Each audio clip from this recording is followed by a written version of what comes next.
If you ask most people of a certain age, who was the first British person to go into space? They will tell you that it was Helen Sharman in 1991.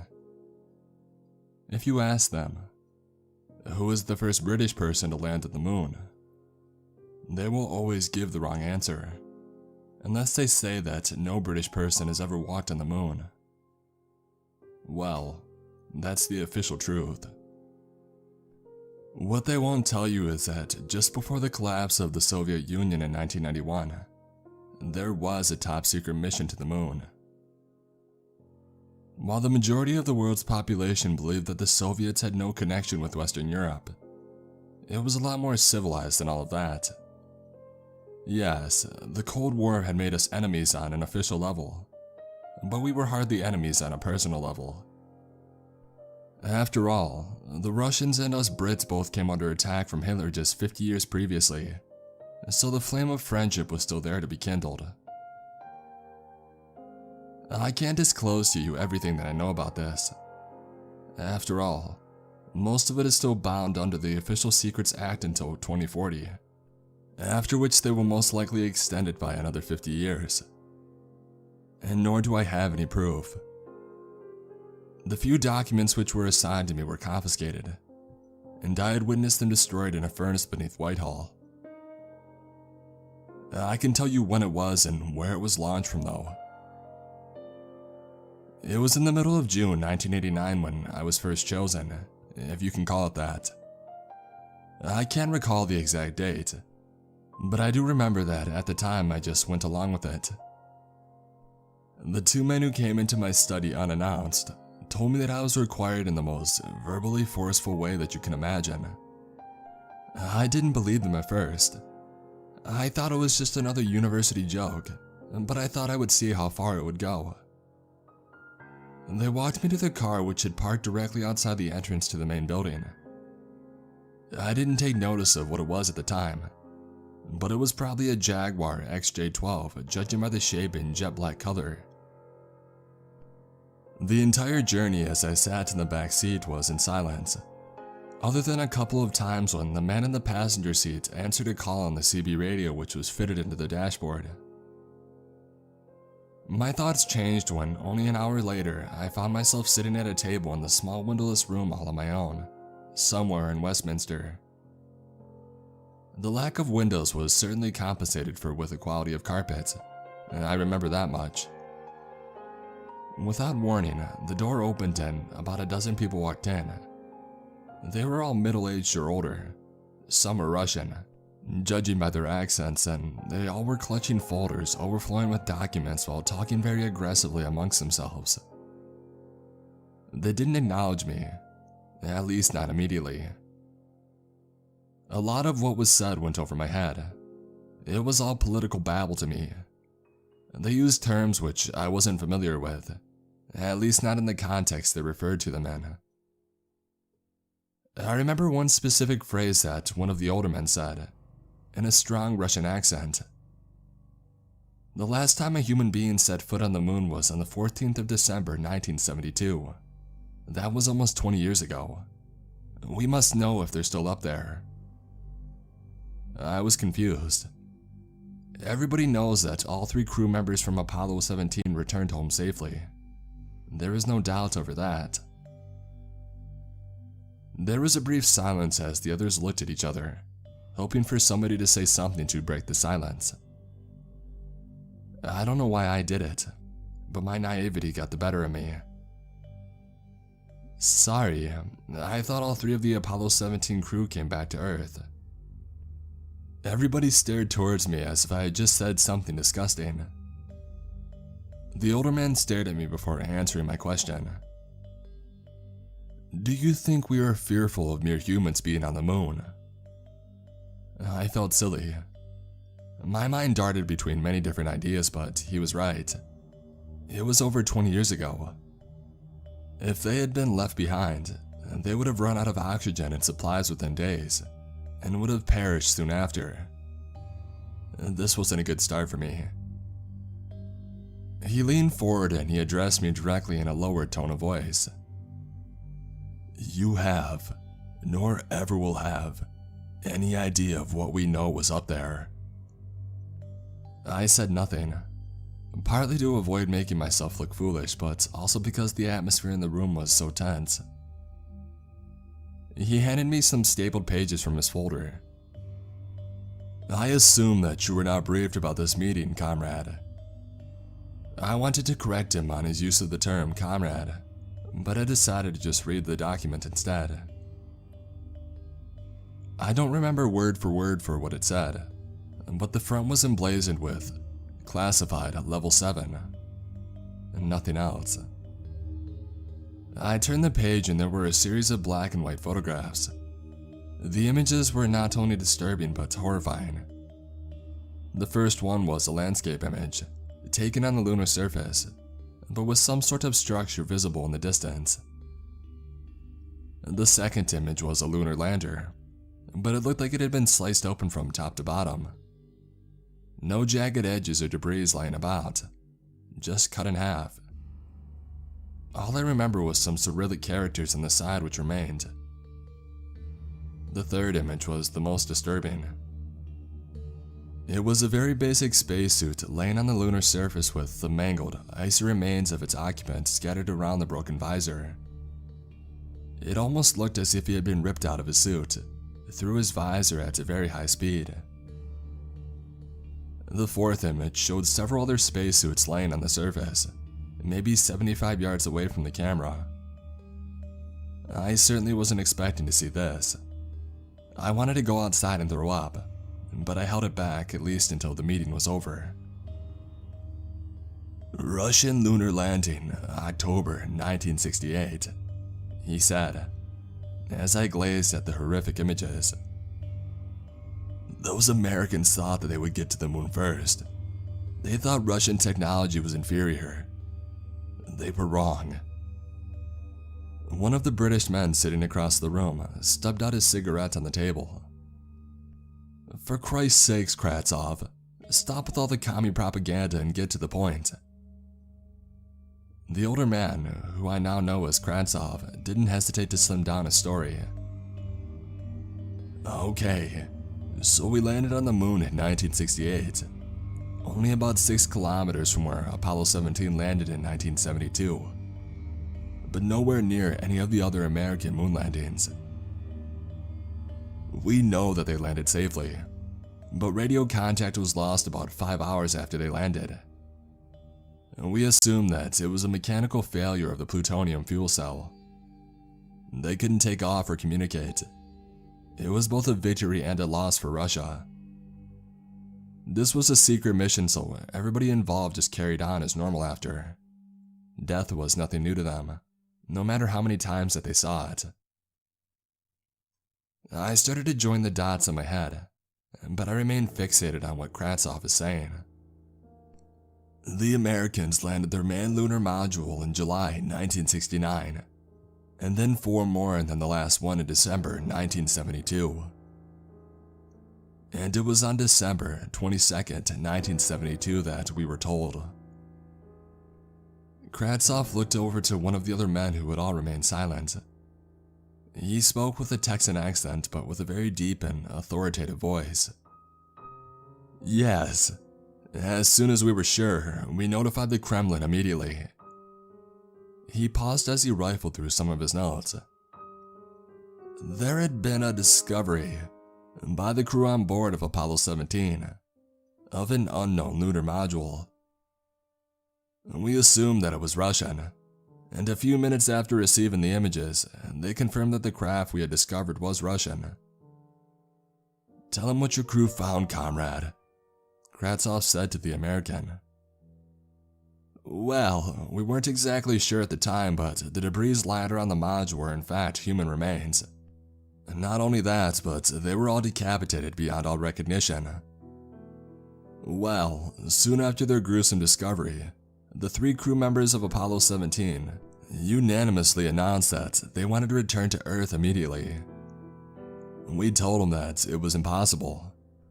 The service module that was orbiting the moon was in the wrong trajectory at the time, and so they had no choice but to stay inside the module until it was time to return. They told us that from inside the module, they could see figures outside, picking over the equipment that they had left outside. I mean, these guys were what? 20 feet away from whatever these things were, with only the lunar module to protect them. Those modules are designed to withstand the vacuum of space and the forces of the launch, and they simply aren't designed to withstand physical attack. I was so shocked, I just asked him without thinking what I was about to say.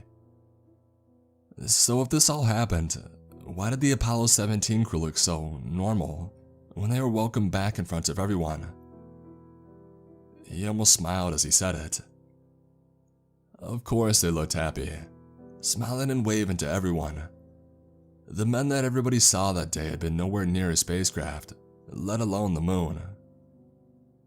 I was confused, but he continued before I had a chance to say anything. Those men were in no fit state to be in the public eye when they came back, so we thought we would get some actors to take over all their PR and celebrity status until they got better. Unfortunately for them, they never did get better. I mean, physically they were fine, but mentally, forget it. Their minds were gone. Half of the time they had to been sedated just to get them to sit down and eat. Wouldn't stop talking about seeing these figures everywhere. And when one of them finally told us about them, well, it wasn't pretty. He said they were like an opaque shadow, but with such a menacing stare. He said one of them looked right at him as he peered out of the lunar module. I think he meant he stared right at it, because from what he said, they did not have eyes. He said that they just stared straight into your soul, plundering all your thoughts and projecting fear and terror into your mind. We still don't know a lot about what had happened up there. All we have to go on are the pictures and not much else. I turned the page of the document that I held in my hand. The edges were now damp from the sweat forming around my palms. The next image showed a glimpse of one of these figures. It was hideous. It was nothing more than a very dark shadow, but with a very distinctive outline and limbs, if you can call them that. It's hard to tell from the angle from which the photograph was taken, but I would guess that these figures were about 9 or 10 feet high. So what do I have to do with any of this? I asked him.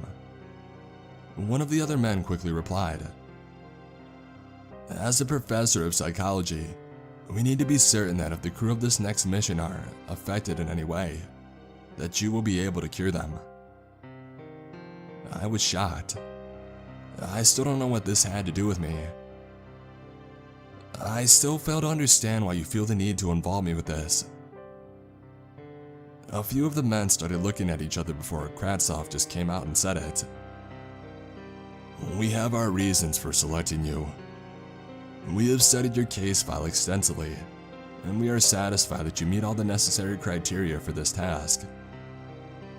I stood up in anger. That's ridiculous.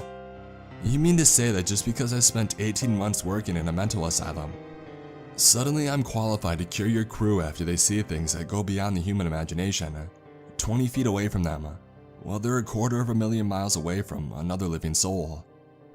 You obviously have no idea how psychology works, do you? Why on earth would you want to send anybody back there?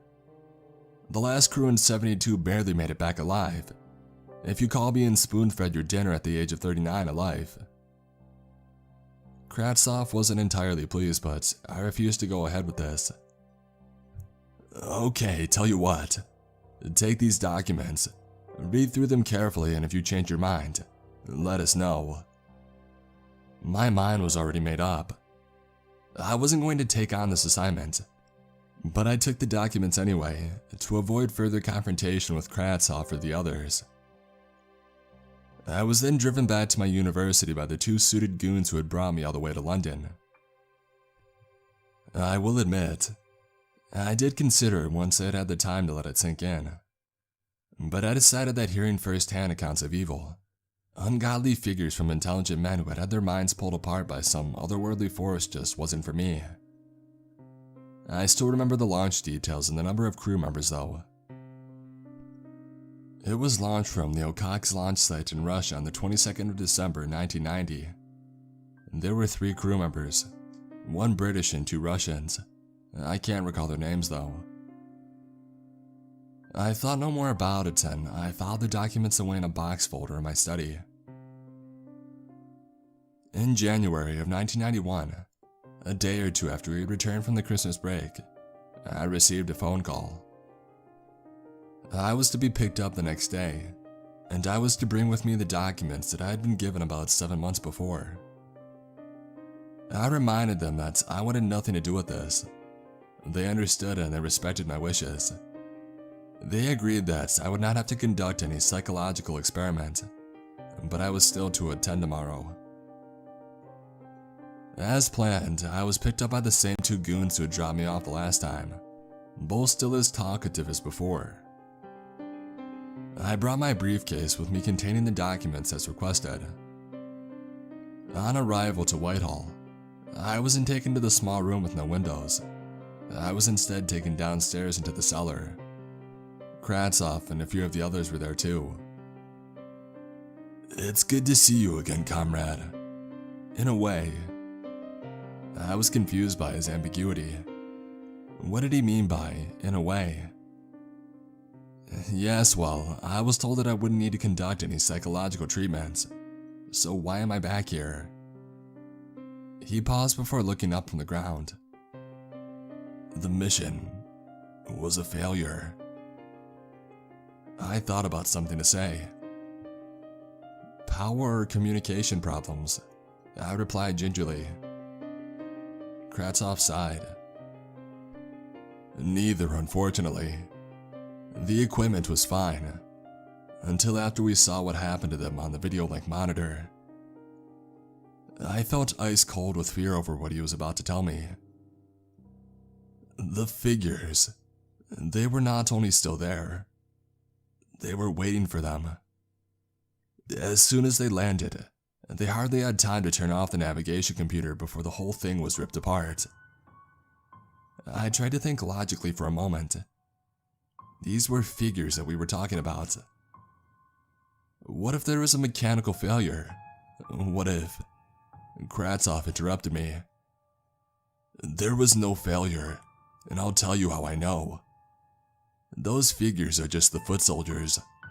They have been warned off of the moon twice. There are no more warnings. If we do return, they will class it as an act of war, and I don't mean one with guns and bombs. This will be a war on the psyche of the human mind. Nobody can imagine what this is like. I couldn't think of anything to say. The module landed on the lunar surface at 3:45 a.m. on Christmas Day, 1990. At 3:47 a.m., the crew were seen on video link as they were decapitated in their lunar module.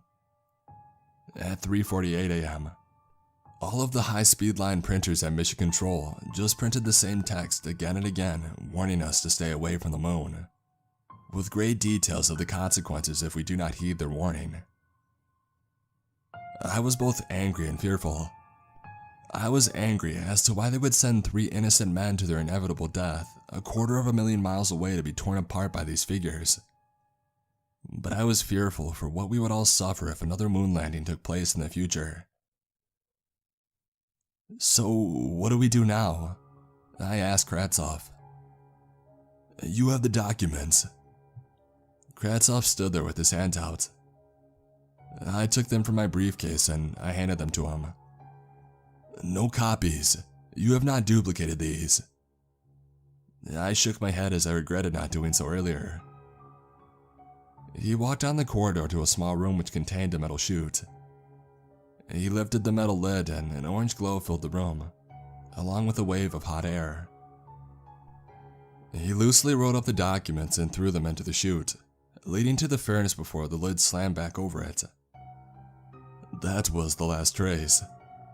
As long as you have made no duplications officially, that mission never took place. He immediately went back into the corridor. I followed him, closing the door to the furnace room behind us. You can find your own way home, comrade. He reached out to shake my hand.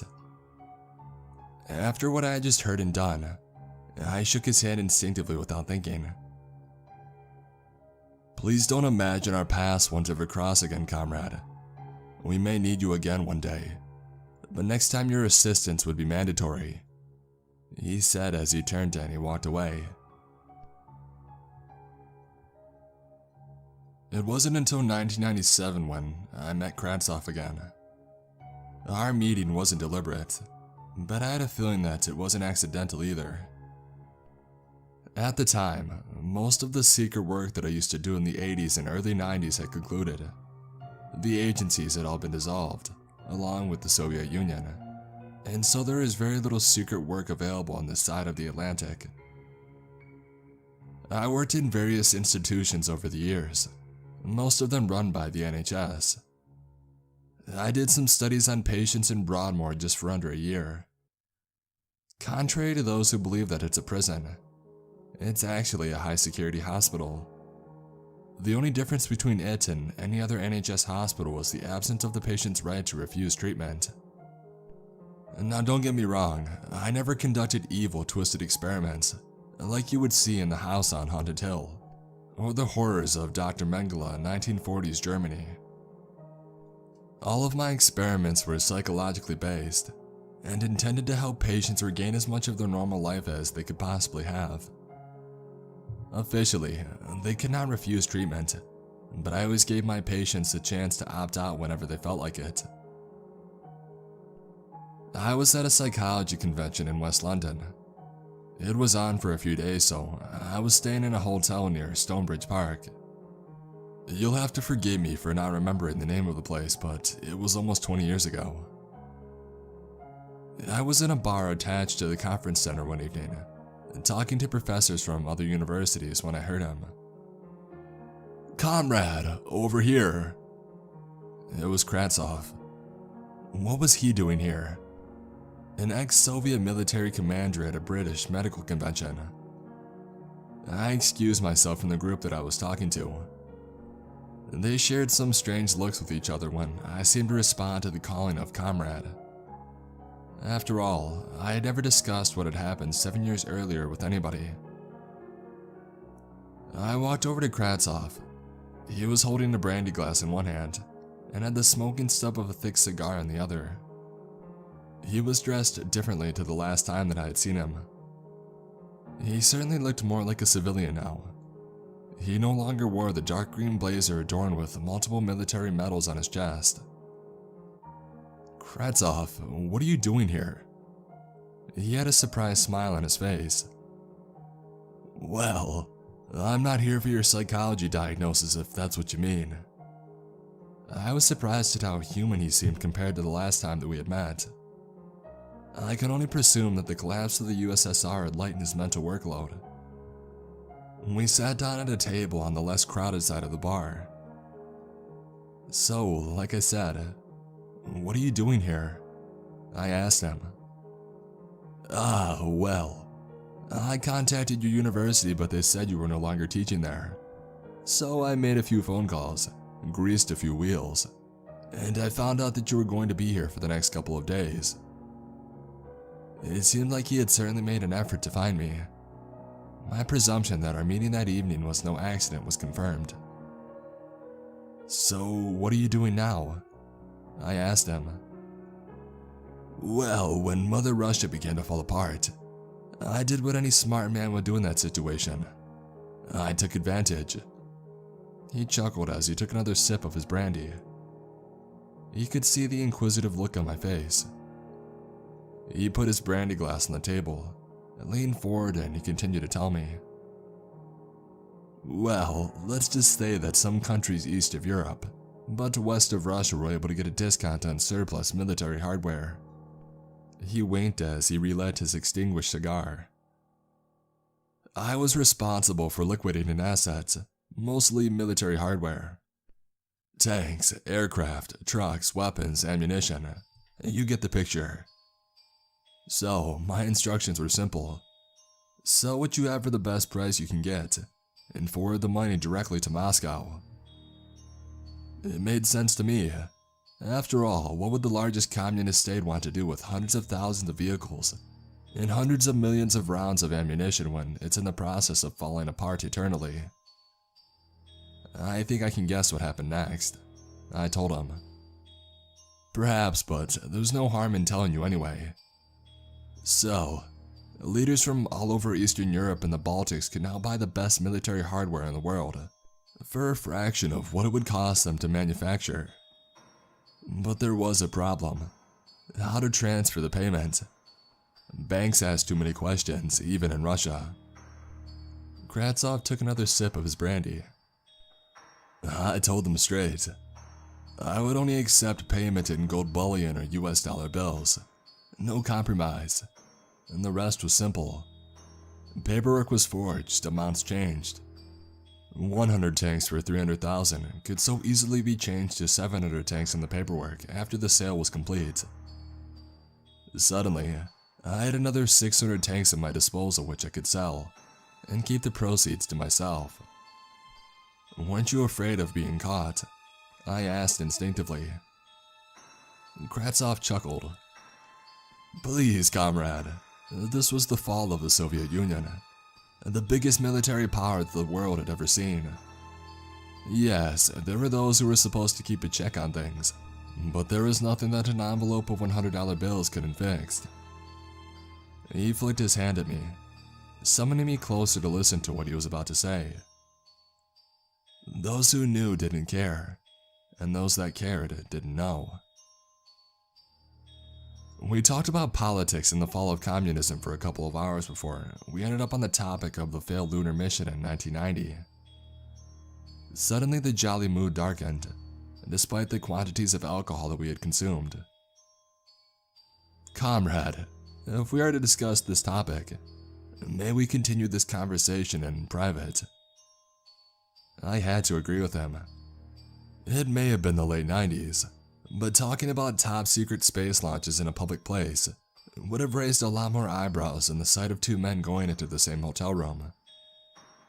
So we left the bar and we went back to my hotel room, which was a few minutes walk from the conference center. When we got back to the room, he sat on the chair next to the television. I pulled the other chair from across the room, and we sat opposite of each other as we resumed our conversation from the bar. So what became of the missions? I asked him. I didn't. I couldn't tell you everything we knew back then, comrade. He sighed with frustration. We should have never set that mission up there. It felt wrong from the start, but how could I stop it? I was just a cog in the giant communist machine. I could understand his inability to prevent it. He certainly had remorse over it. After the mission in '68 failed, we made contact with what was behind the dissemination of those two missions. My ears pricked up. I wasn't expecting him to say that. We had an open line of communication between the launch site and them. Not the figures, they were just the soldiers. No, this was much more real. So what were they? I asked him. We don't know. They didn't understand our questions, but they communicated by the one true universal language. Science. They had developed technology which was inconceivable to us at the time. Now, I don't know how much you know about technology, comrade, but I will break it down in simple terms for you. Before we made contact, we had little success in developing semiconductors. We sent them samples and plans explaining our problems with simple symbols, and they returned the solution. Sent? How did you send it? I asked. It's not as if they had sufficient radio bandwidth to send images to the moon and back. Probes. We sent many probes to the moon. Inside were samples of our failed semiconductors, made of germanium.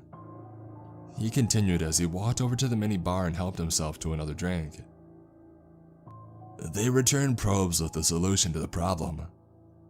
They suggested replacing the germanium with silicone. Also included were tiny quantities of chemical solutions which they suggested we use to aid the photolithography process. They were so much more reliable than the stuff that we were using before. Unbelievable stuff. We analyzed these samples and produced larger quantities of them. The process now worked flawlessly. I was amazed. I didn't quite understand all of what he was saying, but I understood the general idea of it. Whatever was up there was helping the Soviets to develop higher technology. But, Kratsov continued, we knew we weren't the only ones being helped. Over the next few years, we had agents in the United States who provided us with samples of American semiconductors. The process was identical to the one provided to us by them. This was no coincidence. America had contact with them too? I asked him in no uncertain terms. Of course, but they had used their technology to enrich their capitalist society, selling it to their general population in the new concept of gadgets and electronic computers.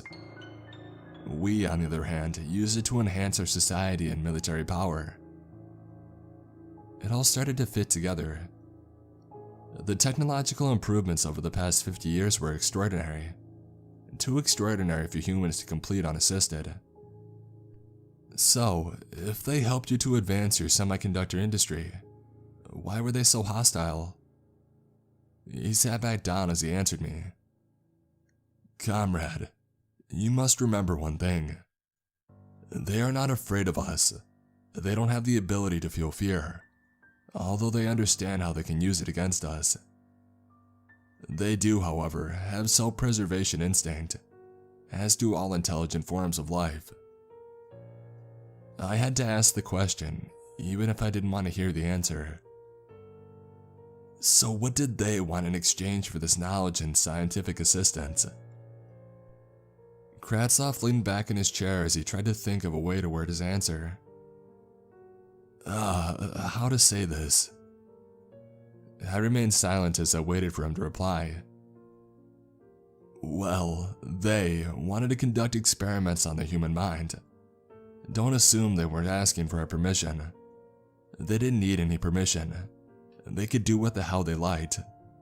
No, what they wanted was our cooperation in allowing their experiments to walk among the rest of society, and to minimize their interference. A chill ran down my spine. I asked him what sort of experiments they wanted to conduct.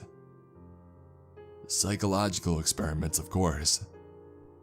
They wanted to see the reaction of the general population when a small number of us are altered and allowed to remain physically unchanged. Kratsov started to look uncomfortable as he talked about the subject. He started pacing around the room as he talked. Let me ask you something, comrade.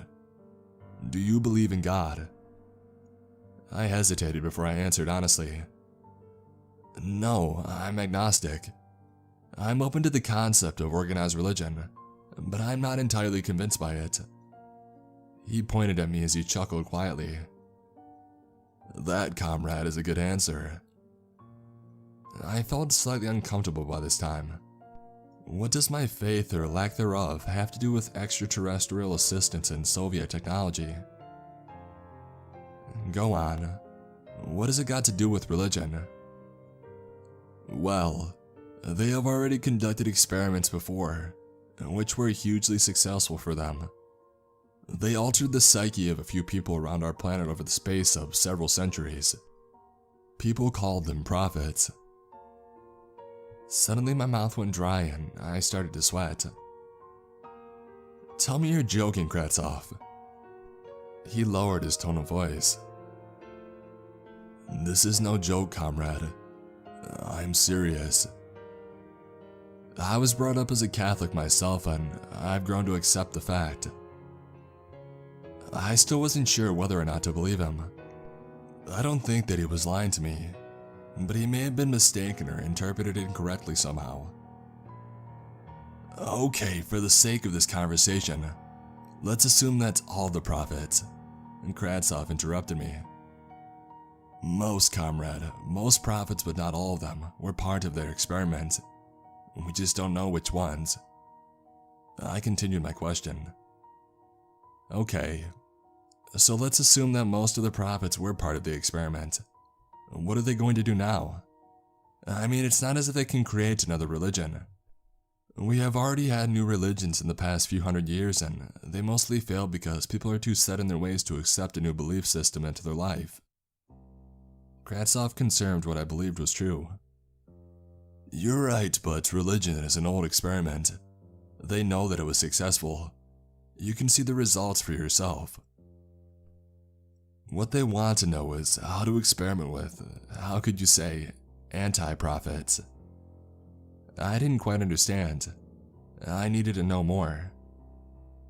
What do you mean by anti-prophets? Kratsov thought for a moment before he spoke. We don't know. We don't think they've started yet, at least that's what they've told us. The concept of a known unknown from an extraterrestrial race was horrifying. Kratsov continued in a serious tone of voice. All we know is that they won't begin to experiment until our home planet completes 2,000 rotations around the sun, after the birth of one of the prophets. It couldn't have been clearer if he had spelled it out for me in foot-high letters on my hotel room wall. So you mean that they plan to conduct their new experiment after the year 2000? Bearing in mind that in 1997, the concept of the new millennium was generally exciting and invigorating, this gave it a much more sinister prospect. I can only assume what they have planned, but if you want my opinion, they are going to turn small numbers of people against the rest of us, possibly using the previous experiment as a framework. However, because of how widespread the last experiment was, and how many people find comfort in it, it will be almost impossible to isolate and eliminate. My mind was all over the place by now. I was trying to comprehend what Kratsov knew. So, what will be the outcome? I asked, not expecting a direct answer. Kratsov looked worried. I don't know. I just think that we need to be aware that the next time that we are attacked, it will be by those from our own species. Not for land, money, or even freedom, but for a false ideology which was given to their ancestors several hundreds of years ago, by the results of an experiment by extraterrestrial beings for reasons we can't begin to understand. After that point, the conversation drew to a close. But like all Russians, Kratsov didn't want our meeting to end on a low note. We talked about topics closer to home for the next hour or so. Football, television, our families, and so on. Before he saw my camera on the table and he took an interest in it. At the time, I was a keen amateur photographer, so I took my camera to London with me, even though it stayed in my hotel room the whole time. He asked me to take a photo of him. I don't usually take photos of people. Landscapes and architecture were more my subject of choice. I took a few photos of Kratsov. We had another drink and then he left. I remember him saying that he would like a copy of the photos next time we would meet. I wish that I would have kept in contact with him. Back in those days, it was impossible to maintain contact with international acquaintances. Obviously, there is no Facebook or Twitter, and you just can't try and speak to every Kratsov you find in the telephone book. It's not quite as common as the English names Smith or Jones, but it's certainly not uncommon. Maybe it's more like the Russian equivalent of Wilson or Roberts. Sadly, I never saw Kratsov again.